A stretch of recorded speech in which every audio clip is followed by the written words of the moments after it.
officially live. Okay, well, then we're a go. Hi, welcome to Coffee with the Curator. Oh, wait a second. I need to open up my video. Yes, there we go. Okay, hi, welcome to Coffee with the Curator.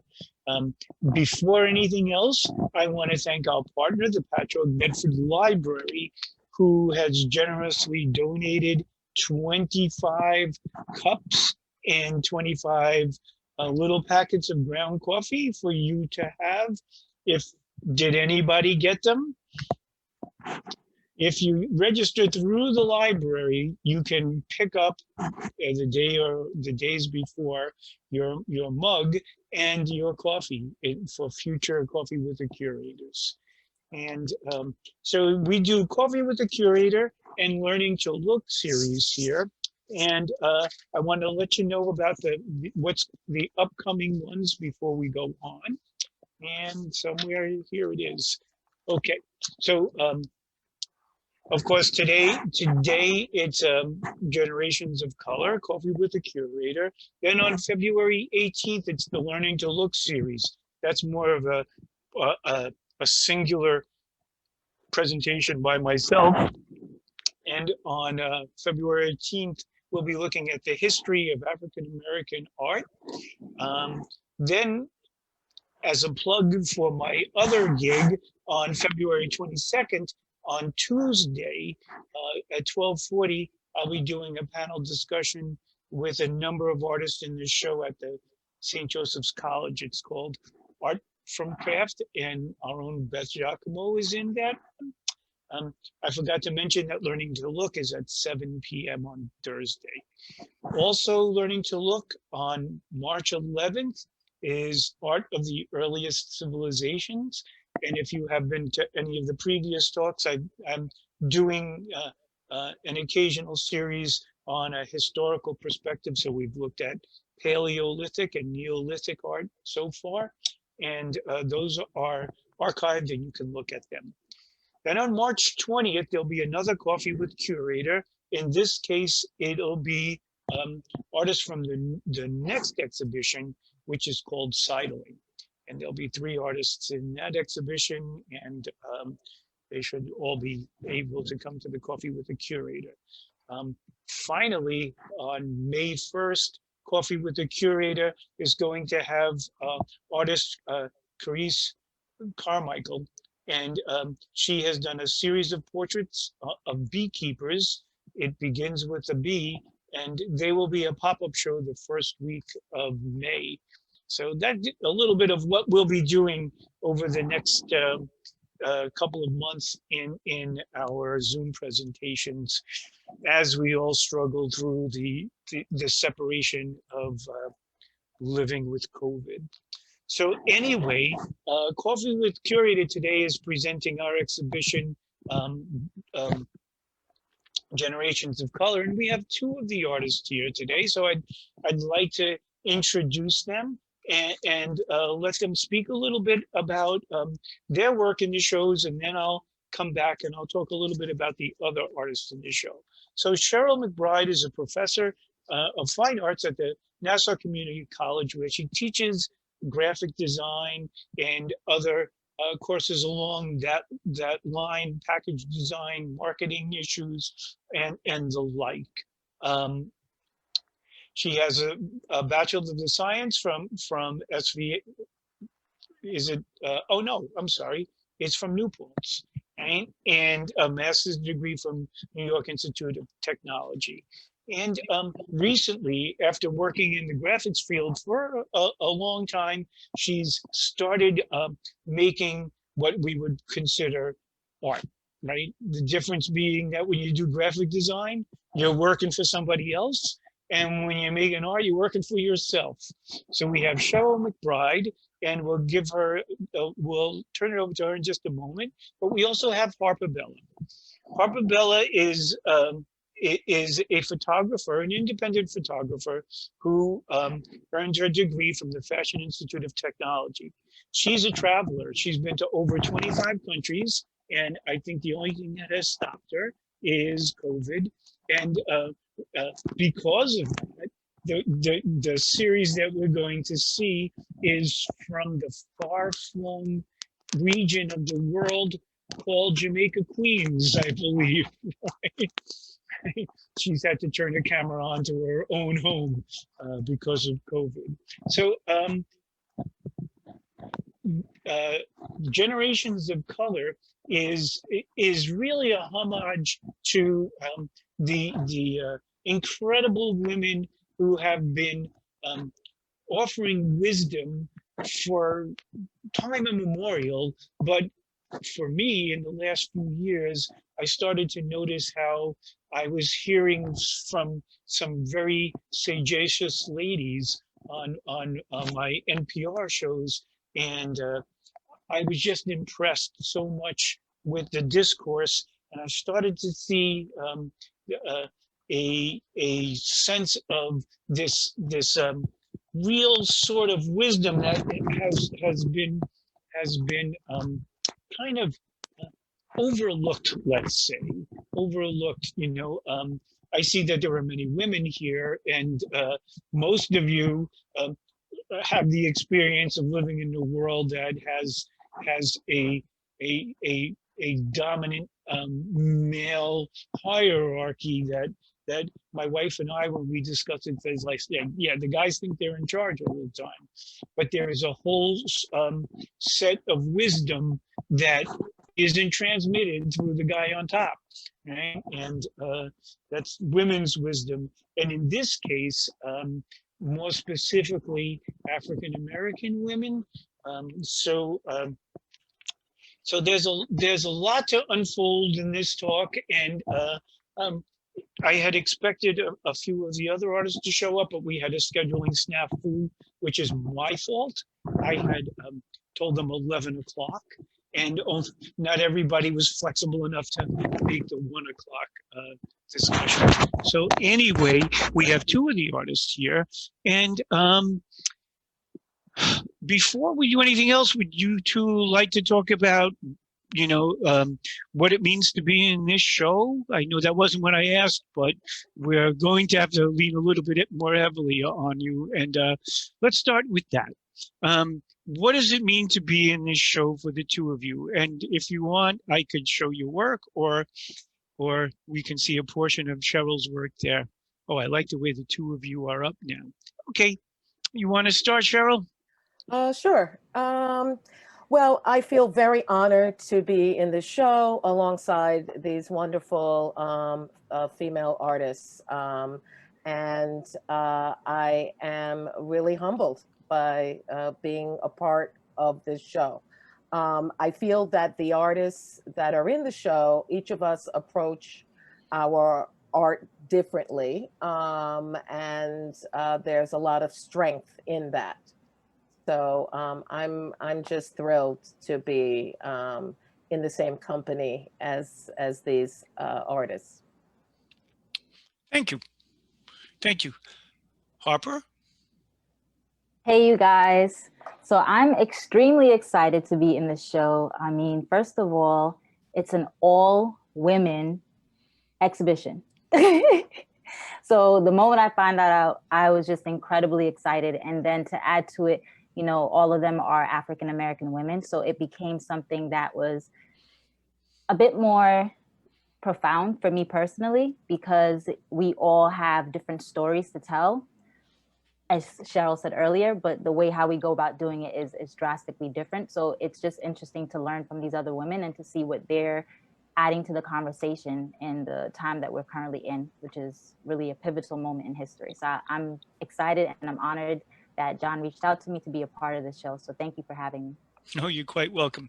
So, when I first started thinking about this show, it was 2019, and I was listening to the 1690s story from the New York Times, and most of the commentators were African American women that were speaking, and that was really when this show started getting its I started thinking about it more deeply. Then about a year ago, it was time to make a schedule for 2021, and this show was on tap, and it was just such an interesting turn of events that in the summer I heard that that the Democratic Party was going to have Kamala Harris on the ticket, and I'm thinking to myself, wow, this is exciting, and all of this will be happening around our exhibition. And it was like, oh, and then in the Georgia runoff election, we saw how some women, including Stacey Abrams, were so integral in the politics of the state. So it was really like, oh, everything was falling into place, and but I was so nervous that, oh, what happens if things go the other way? And it's going to be really hard to sit here right now. But we are here now, and we're breathing a sigh of relief, and we have smiles on our face, which is truly amazing. Now, I want to ask you two. This show is being was created by it's a question of race, and race is a subject that is very sensitive, let's just say. And so as a white man putting this show together, I was kind of nervous, when I reached out to women, and especially African American women, and asked them to be in a show that they were primarily in because they were African American. But I want to say that each of you has been an artist that I've respected and have seen your work, and many of you have shown your work before. So when you were approached, by a person like myself and was putting together a show like this, how did that feel? Well, for me, I had read articles about how when white curators curate, they just say, oh, these are women, and they are, and they have brown skin, so let's put them in a show together. Meanwhile, that is not like a common thread. We are not monolithic. We all have different voices. So to be lumped together, there is a backlash within the Black artist community, because white curators say, okay, gender, race, let's have a show. Check them off. Right. And that's not really how you really get into the nuances and complexities of brown voices in this country, because we all have, just like Harper said, different stories to tell, and the way that we connect those stories, it's not just a Black woman's point of view. There's a lot of other cultures that can relate to being an untouchable, as like the Indian caste system has. And so yeah, so that's how I feel about that. Harper? I was a little bit hesitant in the beginning because of the time that we were in, especially when you contacted me. So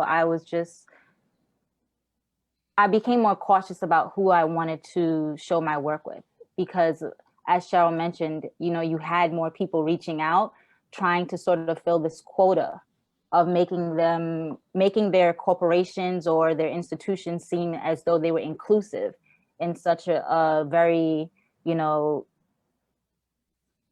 just such a devastating time in our country.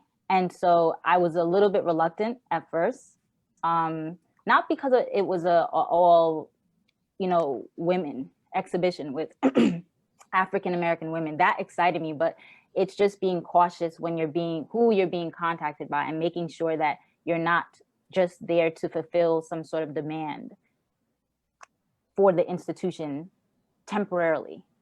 I think that's where I was like, I remember asking a lot of questions in the email. Like, let me just be sure. Yes, I was like, let me be sure that, you know, he's serious about what he's doing. And just through our conversations, after we spoke on the phone, I was like, okay, I want to do this, just to hear. I found out where your head was at, and then more importantly, where the institution was at. And it wasn't just a show with Black women, because, you know, as Cheryl mentioned, you can get backlash, but also it tends to be something that is not well received by the masses. Who's the masses? White audience. You want it to be something that is understood and then well received by everyone, not just a Black audience, because essentially Black people know what our daily struggles are and what we experience. So you don't only want to tell the story to people of color, you want to tell the story to people that don't normally face these issues. So there's a sense of understanding when you're showing the work. So yeah. You know, I think that's a great segue. Thank you, Harper.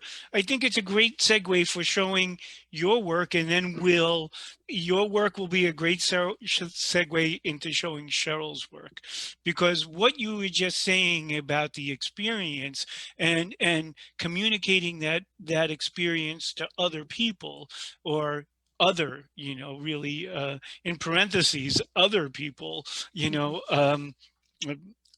is important. So I was going to share the screen and I was going to put up your works. Okay. And you could tell us a little bit about what you were doing with them. Yeah. Is that okay? Yeah. Mm-hmm.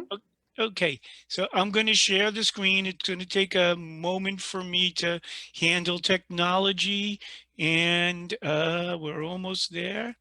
And that's not where we wanted to be. Artworks, that's where we wanted to be. Okay, so which work would you like for me to open up first? We can begin with the photo of the lady. Okay, the Talia. lady. Oh, I love her. Okay, so we're going to look at her first. There you go. Do we see it? Yes. Can you make Hooray. it larger? Okay. Can you make it larger, or is that? Well, like, it's taking up my full screen. I don't know Okay, where perfect. it is on All yours right. and other screens. All right, that's fine. That works. So my project is titled Flower of Honor, and it was something that came about strictly because of COVID, which is, I think, very obvious. But I received a grant from the New York State Arts Council, and thank you. And I was supposed to originally create a project that told the stories of nannies, specifically women who are Caribbean, who are nannies to white children throughout the New York City boroughs. After COVID happened, a lot of them just experienced extremely, like, it was just chaotic. It was pandemonium on so many different levels, whether you were sick or, you know, having some nannies that passed away. It was just a very, very chaotic time. So I had to put the project on hold, and then I didn't want to lose my grant. So I remember just thinking, like, what could I do that can resonate with people and it could just create a conversation around something? So like many people in the beginning of the pandemic, I was going through a crisis, and I had to find a way to escape outside of, you know, everything else that was happening. So this project came about from that. And it really came about because I remember watching the news every day and just seeing the way that the media painted African Americans. You know, it was either we were marching for Black Lives Matter with the brutal, heinous murders of Breonna Taylor or George Floyd, or you were unemployed. But it was no in between. It was just like you were either struggling, marching, or dying. It was just the stories I was hearing was just really, really disturbing to me. And I remember I would go to the supermarket for my grandmother, and I would see so many people that looked like me, and I just thought to myself, like, who's telling their stories? Like, these people are heroes in my eyes. Why isn't anyone telling their stories and sharing the incredible work that they're doing? And I want to hear about their stories. So that's really how this project developed, Flower of Honor. And the picture that we see on the screen now is a young lady that actually lives in Amityville. And she works, I'm not going to say where she works, but she works at the supermarket that I go to sometimes. And I was just incredibly blown away by how calm and collective she was. Like, she made my anxiety go down. She was so friendly. At a time, as I said, like, bread is like flying off the shelf, like there's like nothing in the supermarket, and she just found time to still ask a simple question: how are you? And then it's not like, how are you, and then you're ringing the person, like, how are you, pause, and waiting for a response. That in itself just took me back, and I said to myself, like, I want to get to know this lady. So I went back a few times, and then after going back, eventually I asked if I could photograph her, and she agreed and allowed me to. And she's just an incredible young girl who works at the supermarket, and she's also a dancer. And getting to know her, I got to find out, like, you know, for many of the people that you're going to see that I did photograph in this project, there's only 4 photos in this exhibition, but many of them had to work. They didn't have that option of not working or receiving unemployment. What you'll understand is from my project. And for me, even though it was something that needed to be done, it was still incredibly courageous, because I would have quit my job. And I don't know how I would have survived, but I wouldn't have continued because I was so frightened during that time. And these people continue to work, and she's just one of them. A really young girl, 20 years old. She just turned 20 years old, and incredibly talented. She's an amazing dancer, and that's what helped her stay level-headed during such a, you know, devastating time, was dance, the arts.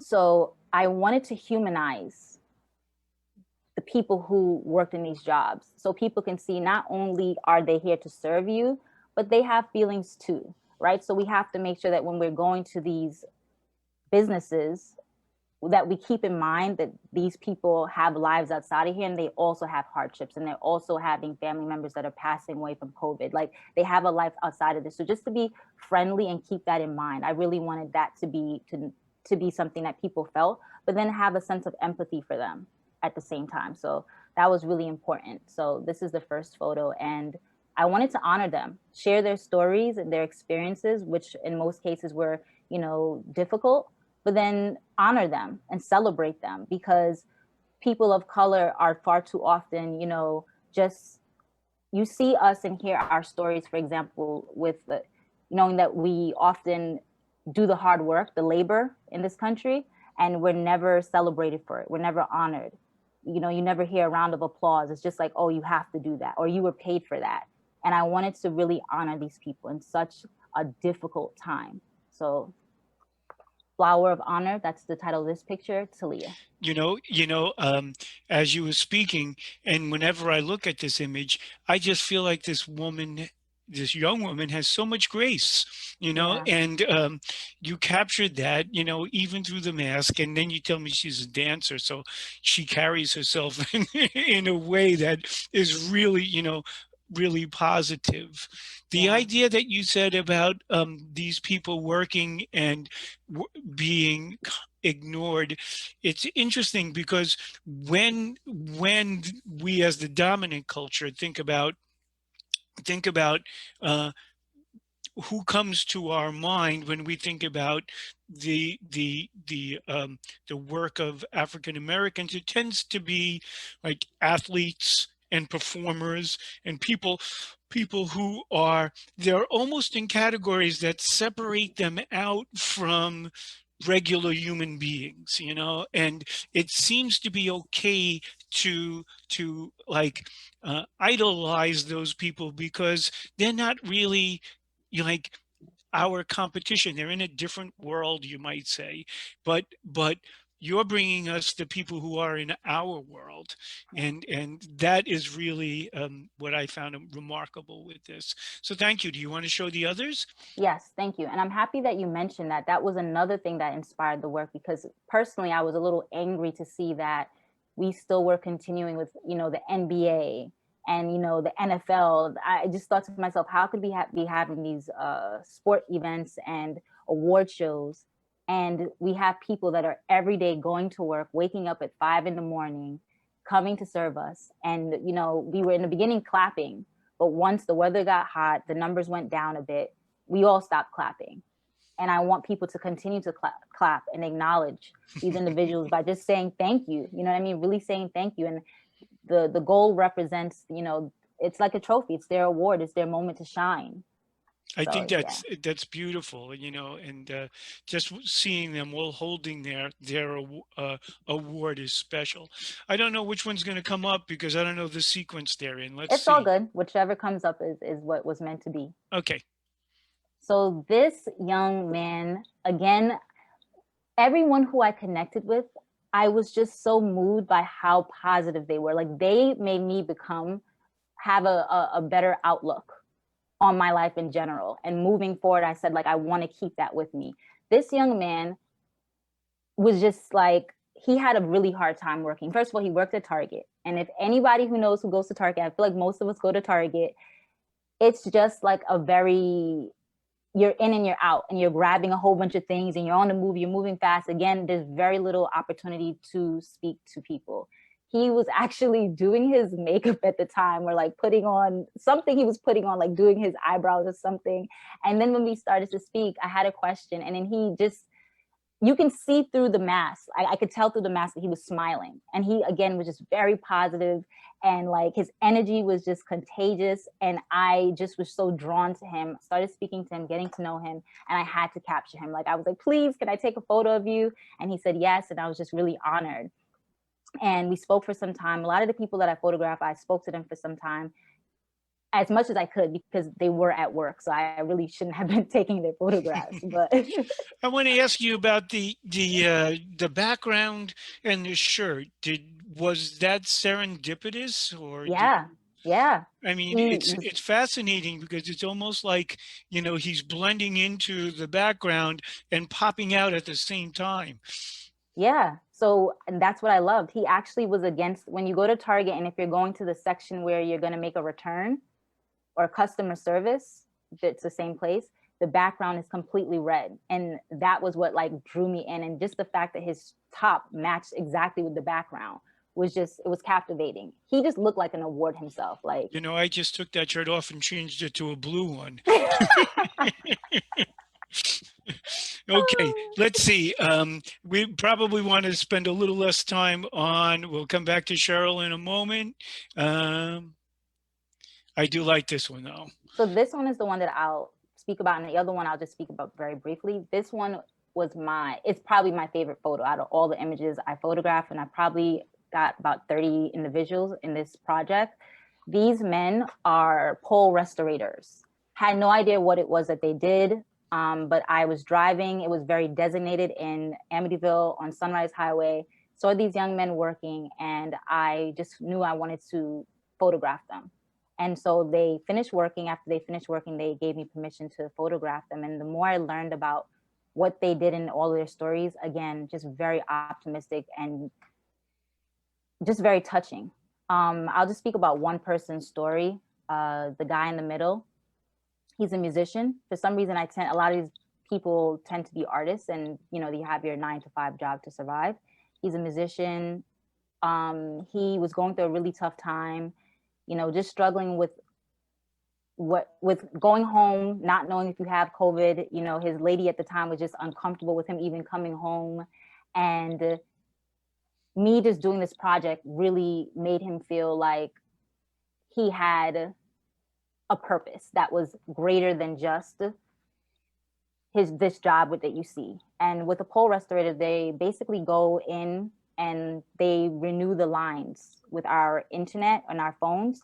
And you have to be very cautious, because if the phone pole is like, if the wires are not put in properly, a lot of times the men get hurt, like they're electrocuted, and it's actually very easy for them to die, which I didn't know. And so he was saying this job was dangerous before COVID, and then you add COVID on top of that, and it's just extremely dangerous. And, you know, the guy in the middle was telling me that there was a point where, you know, they go into different communities and they do this. And there was one community specifically where in Long Island, you know, there was a white family and they were uncomfortable with them being there, and they called the cops on them.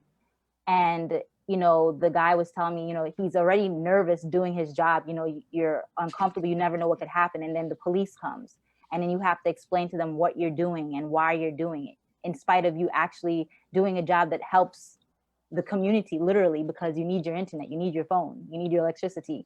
So again, like just so people can understand, like this photo is important because you see typically photos of Black men where, you know, they're incarcerated. There's like a mugshot on TV and the news often. You don't see them being celebrated. So like this photo was just important to have these three men that all have different stories, but yet we're united for this one purpose, which is to serve our community. So just touched me a lot to create this, and they allowed me to get this of them. The next photo. Thank you. And just briefly. Yeah.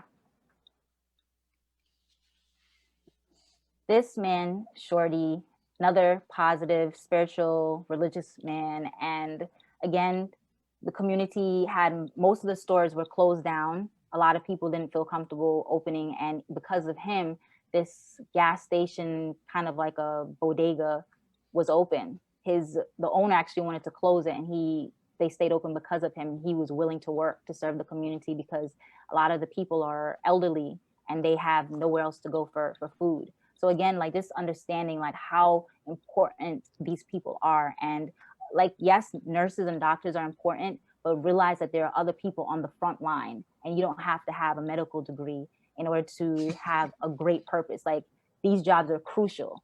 They are very crucial. And we just have to understand that and just say thank you when you see them. Like, thank you for what you're doing. Thank you for serving our community. That's all I wanted to say. Thank you, guys. Thank you, Harper. Well, we're going to look at Cheryl's work. Do you want to share the screen yourself, Cheryl, or would you like me to do it? I don't only have 2 of the 3 works, though. You seem to be. Yeah. I can share.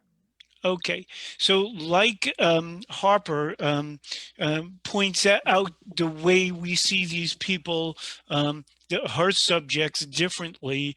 In Cheryl's work, she points out the way we look at people and see different things sometimes. I'll leave it at that. I don't want to give too much away. So you can take over the screen. Okay, let me just get this. Okay, share my screen. Okay. Here it comes. So, and this is okay. Well, maybe I should show them side by side. Yeah, I think so. And then go. I do have. Yeah, I have that. Yeah. Yeah, show that. Okay. That's good. Yeah. It has a lot of information. And then I'll show them. So my work is conceptual, and I come from the world of graphic design, so I'm very familiar with type. And this piece is the mass incarceration rates in the USA. And what I do is I am an educator. And so I also want my work to educate. And so the contents of this piece is the 1994 crime bill. And if you know anything about the 1994 crime bill, it's the crime bill that Clinton put into place, which accelerated mass incarceration. I don't know if anybody's seen 13th, but it goes into the effects of the 1994 crime bill. So this is the crime bill. The typeface that I chose was Helvetica Bold, and Helvetica is the most ubiquitous typeface that is used around the country. And I chose the typeface to, again, signify the ubiquitous nature of mass incarceration in this country. The colors I chose are the red, black, and green from the Pan-African flag. And each of those colors represents something. Red is the blood that unites all people of African ancestry and shed for liberation. Black signifies Black people whose existence as a nation through not a nation state is affirmed by the existence of the flag. And green is the abundant natural wealth of Africa. And I am also very interested in data. We are a very data-driven, society now. And so I overlaid, using color as emphasis, the data which I researched. And even though we are only, 16% of the population, we are a much larger percentage of the incarcerated population. Could you bring the top out, enlarge the top portion so we can see that now? Yeah, so I'm going to get out of this. I'll bring up the next one, which is this one. Well, this is the this is the actual text. Yeah, the actual text, and this is the general population numbers. So of course, the color black, the words represent the percentage in the general population of Black males in the U.S. And the red? And the red represents the Latino population of men incarcerated, and then the green would be white. Is white. So these are just the general population, though, this particular one. Yes. Okay. This is the general population. And also the alignment of the text for both of these pieces is justified. Again, justified meaning, that the mass incarceration must be justified. And the last line, it's justified with last line aligned left. And that last line aligned left speaks to my politics. I am a left-leaning person. And I also had a student who was formerly incarcerated, and he was the one who read the 1994 crime bill. So let me just play that. I don't know if you'll be able to hear it, but I don't think so. I don't think it allows me to play MP3s. So if you notice, there was the QR code at the bottom, and if you have a phone, you can go to her works and bring up the recording of this young gentleman speaking these words. Can you show the other half of this? Yeah, I thought that I had it. I'm not sure where. Cheryl, there's a way of having the recording show. If you go by share screen, when you first start to share it, the bottom left corner says sound. Hit that. So I am, and I hit sound. Yeah, I'm not muted. You have to go back to the place where it says share screen, click on share screen, and then the bottom left corner of share screen. The bottom left. Yeah. I'm in share screen. No, you have to go back to the icon that says share screen. Okay. Click on that and it'll give you more choices. Oh, yes, share sound. Yes. Sorry about that. Nope. That's what believe me, I learned that the hard way. Oh, it's asking me for a password. Oh, it is? Yes. Share your audio. You have to. It's okay. I don't want to hold up the. Okay. We'll flash those barcodes and people can get it themselves, right? Yes. So if you have a phone now, you can go right onto that barcode and bring that up, right, for yourself. Right. Okay. Here is. Well, I think this might be it. Nope, that's not it. Where is the other piece? Close up. I just had it here. So the second piece is, well, let me see if I can't just try enlarging this. Yeah, I'll zoom in. And we'll just see the two of them side by side. I think that's effective. Okay. If you just enlarge it, and then we should be, and then just scroll down. Yes. There you go. Now you can see. Yeah. So, so the one on the right is the incarceration rates, and there's a strike through. So it's the same text, and there's 640 words, and each of the colors are assigned to the same race, as in the general population piece.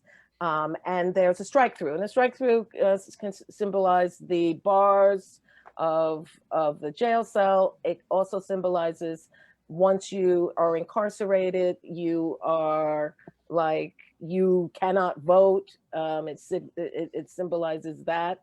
There's also, it also, you know, I also loved Basquiat's way of crossing out words to bring attention to them.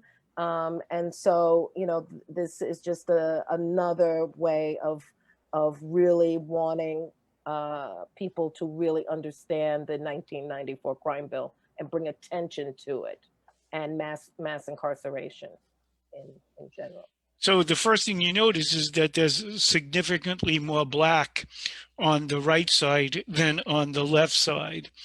You know, and for a guy who has a little bit of red-green colorblind, it doesn't show up that much for me, but the black stands out. So you can see how much more black there is. The 13% black on the left becomes the 40% black on the right, you know, and that is where we have the, you know, the disparity in the system. Yeah, yeah. And also, you know, relating it back to, you know, a bill, you know, a law. And I think that when, you know, you know, the Black community talks about reparations, you know, we are talking about reparations from, you know, laws that were enacted throughout the history of this country. It's not about like one person. It's about actual laws that prevented, you know, the Black population from education, housing, healthcare, you know, and all of it. Yeah. And so this student who was formerly incarcerated, he agreed to read the 1994 crime bill. And he asked me, he said, does it need to be perfect? And I said, no. I really just want your voice because it's connected, because you were formerly incarcerated. And if you have trouble with a word or two, that is totally fine, because you are human.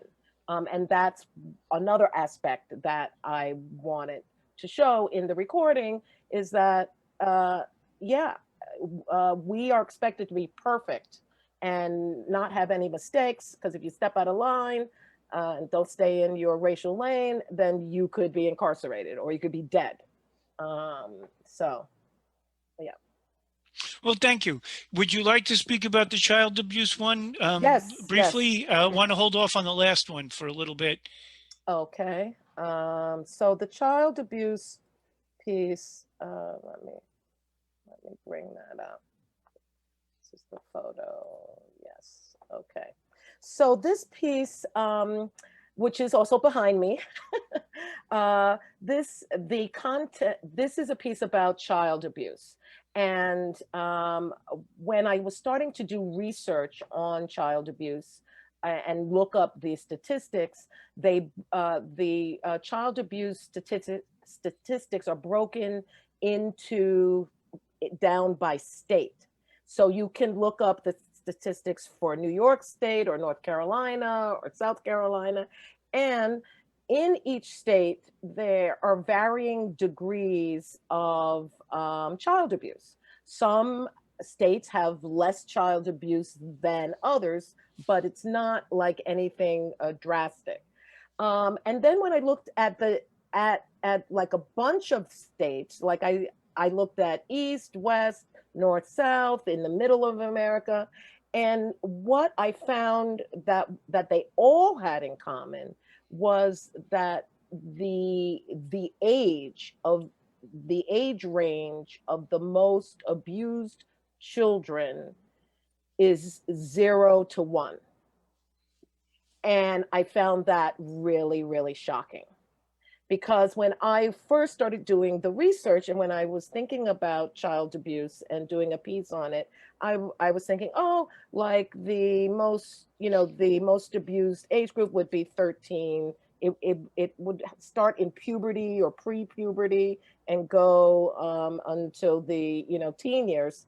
And I was really, really shocked that in every state, and it wasn't even close as far as you look at the age range, it was a large percentage in every state around the country was 0 to 1.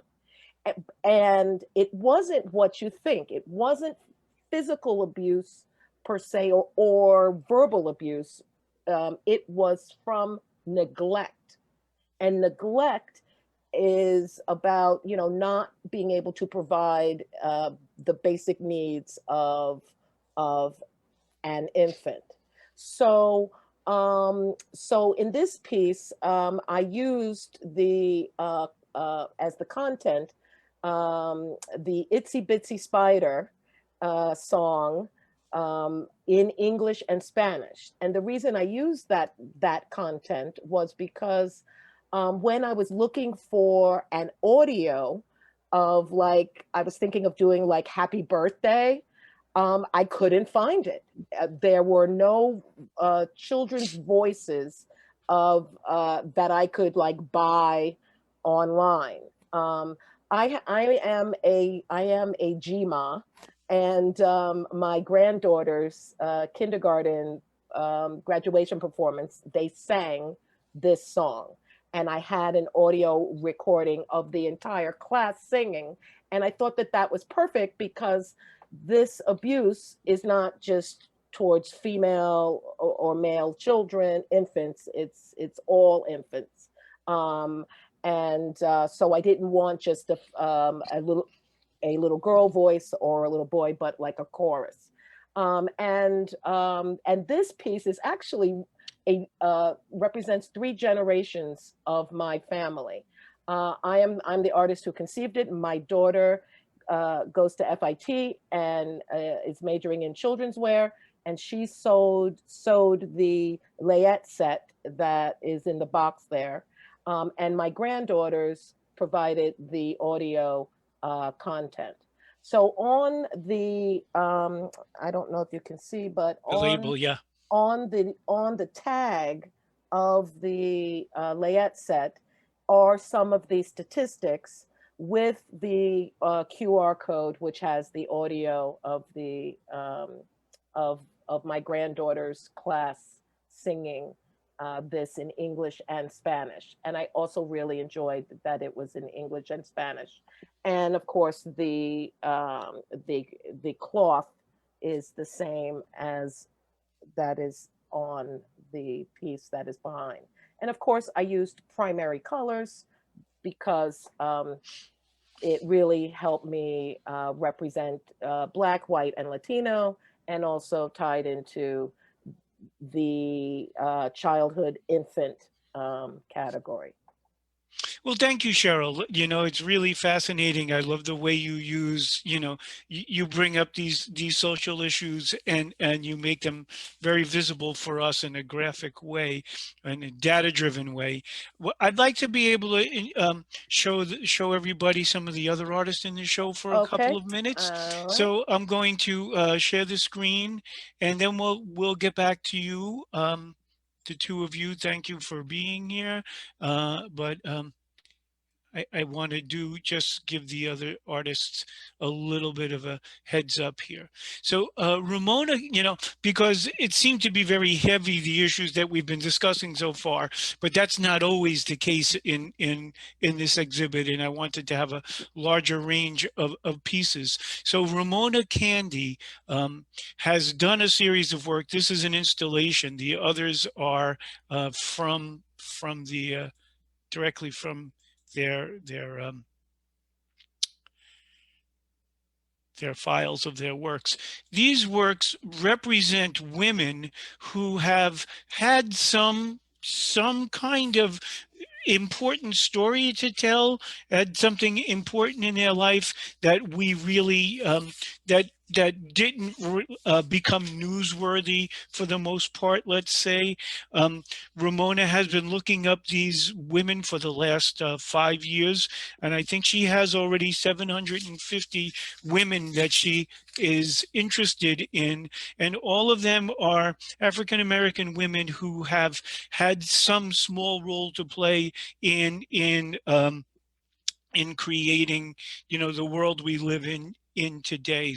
And normally these people would be really not paid attention to. She calls this series Our History, Our Pride, Hindsight is 2020.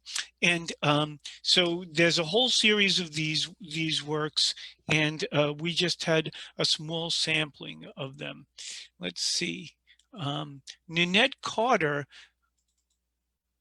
is a non-representational artist, right? So in her work, she uses what we generally call abstract means to communicate issues, but they're more, let's say, general. They affect, they're kind of, how do you say this?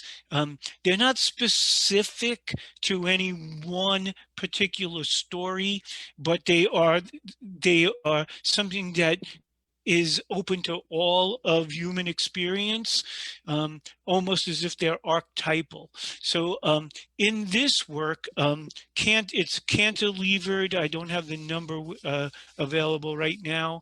Cantilevered number 49. She has a lot of these. She uses formal means, which means abstract elements of color, texture, shape, balance to try to create a feeling, right? And the thing that she's discussing is in the cantilevered series is the difficulty in balancing, like the for the oppressed peoples in the world, and it's not just in our country but in the entire world, difficulty for those people who are being oppressed or stressed in trying to maintain a fruitful life, so there's the pressure upon them, and that comes from oppression. And then there is the side of them that is just human and wants to have a family and wants to be part of a community and wants to just be, just a human, right? So that's really where Nanette goes with her non-representational pieces. And at the other side of it, they're very beautiful, so at one point they have, like, they speak to this depth of human experience, and then they also are very interesting to look at. Stephanie Dinkins offered these 4 pieces, right? And pardon my... Stephanie Dinkins has just, by the way, I want to share with you that she has just had a work premiered at this Sundance Film Festival this past weekend, and it's called Secret Garden. So if you have a chance to catch up to that film, that would be really worthwhile. But she had written something that is in Secret Garden, and I wanted to share it with you because I felt like it captured what I was trying to do with this show so well. So Stephanie writes, why I do what I do. I am an artist because my grandmother, Bernice Curry, had an agile artist's mind. She expressed it in her home, her garden, and her interactions with the communities she intersected. Creativity and ingenuity was central to the life she built for herself and family. In many ways, these attributes were necessary for survival in her world. She made no claim to the term artist, but she was an extremely creative person. She was forever pointing out figures spotted in clouds, on tablecloths, or in the twisted limbs of a tree. She could create items of beauty for the house out of found objects. Like a lot of Black people who migrated north from the South in the 30s and 40s, she didn't have a lot of money. She had to make do with what she had or could find. She used creativity to make up what was lacking. Anyone who visited our apartment for the first time was given a tour that included in-depth explanations of objects she created to sustain and enhance our home. She made a bathtub enclosure out of an old screen door, for example. No one necessarily had to know that the tub enclosure was upcycled, but she made sure they did. She was proud of her work. This practice of creative upcycling continued long after the necessity for it waned. Her interventions were transformations for all living spaces and the people in it, me in particular. It is not unusual for members of my family to share their handiwork, their extensions of this tradition to this day. Nana also maintained a large flower garden where we lived. Her almost obsessive gardening played a huge role in my becoming an artist. I grew up in Tottenville in Staten Island. It is the southernmost tip of New York and probably a small and probably a small town as New York City gets. I grew up there as my mother did because this is the place where my grandparents settled after their move north. I imagine the availability of jobs brought them there, or perhaps the proximity of sandy ground, a long free community of Black clammers, and the ferry to Perth Amboy drew them there. I can only speculate, but Tottenville was and still is a mostly white town. A small enclave of Black families lived there as well. For the most part, they were relegated to a place called the Flats, a small apartment complex on the edge of town. I learned much later it was one of the few places in town that would rent to Black families. Nana made the best of the situation. She turned a large dirt lot on the side of the building into a beautiful garden. There were grass, marigolds, petunias, and many other kinds of annuals I don't remember the name of. She kept that garden meticulously manicured. It attracted people from around the neighborhood. They would walk by, admire the garden, and eventually talk to her. I now realize the garden was a form of social practice. She seduced even the most trenchant white neighbors with the garden's beauty. Her work in that garden, her joy really, helped make Black families living in the area safer and more comfortable. The garden was a space of social practice that built alliances. That garden was her solace and entry into the community. That garden was vital to the way I think art, as well as how I think working in and building community. I thought that was absolutely beautiful, so I had to share it. And it really does speak of the the wisdom tradition that Stephanie was grown in. And I'd like to add myself as well because I have a grandmother who reminded me much of what I heard in her writing. Stephanie's work in this exhibition, though, is not about the garden, but about something else. And when we look at this piece, I was just stunned by it.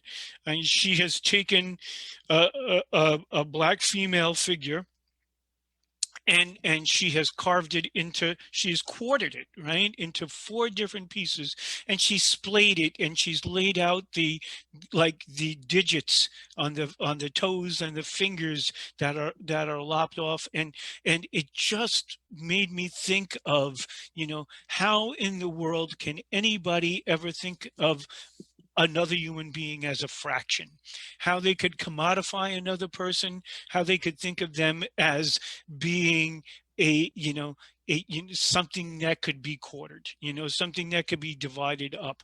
And of course, I'm referring to the slave trade with that, but it's a really powerful piece.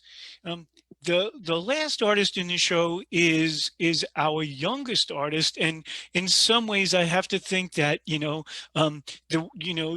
some of you older members of the show have done so much work, and we didn't get to talk about how you were educated, and that aspect of it, but you laid the groundwork, you know, so strongly for a person like Marie to be able to almost like learn about art in a pure, you know, you know, um, in a way in which race didn't seem to make an issue for her. Of course, there are some references to it, but really she's fascinated by paint and color.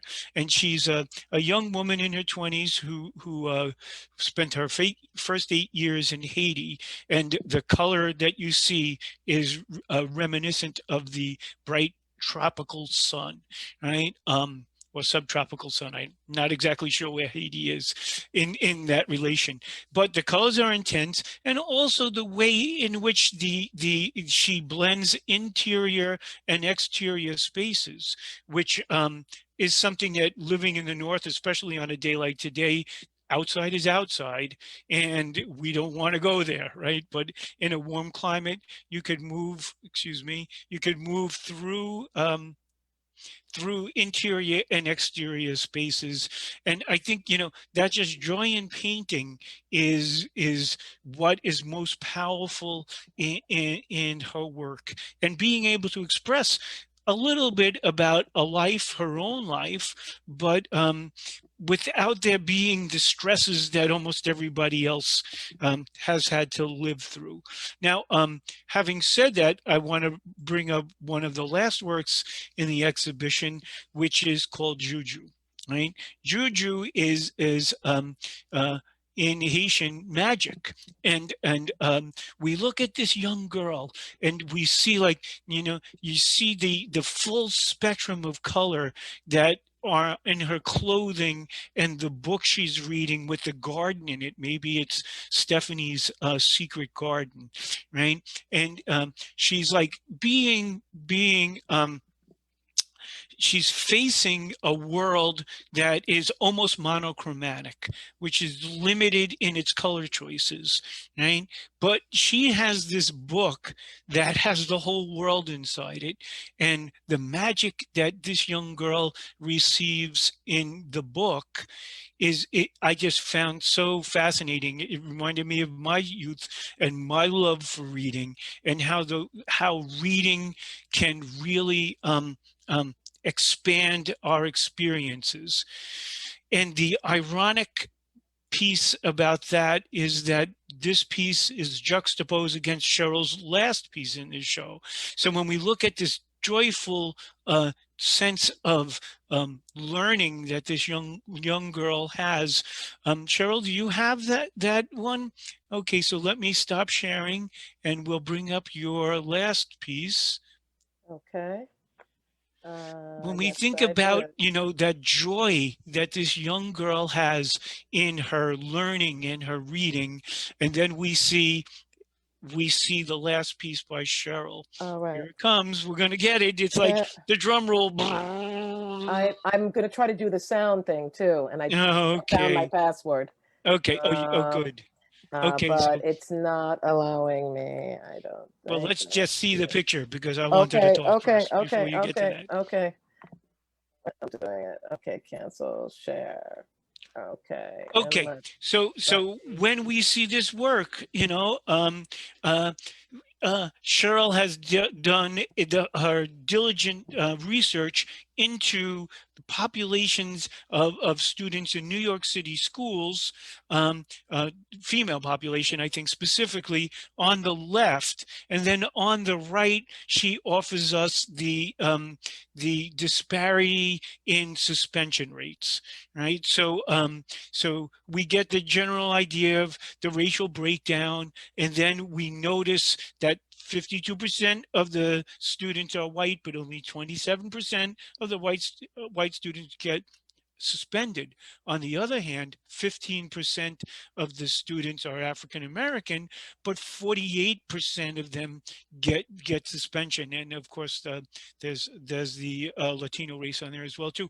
But it's just the idea that a system that is meant to educate and lift up like people, and even in a system that might not really want to be doing it, is dragging down so many people, right? And specifically people of color being dragged down by this system that's really there, that should be there to lift them up. And when you juxtapose that to the little girl and her love of education, and then you see how our education system is really really becomes just warm-ups for for the penal system, you know, and it's just, you know, mind-boggling, right? So you know, you can see this juxtaposition in our window even when the gallery is closed.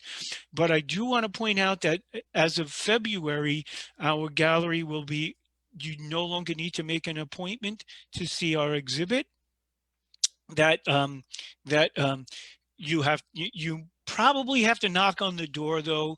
There will be volunteers sitting inside, and if you make an appointment, of course, they'll be waiting for you. But if you just walk up, you should be able to get in during the hours of the exhibit, which is open through February 28th.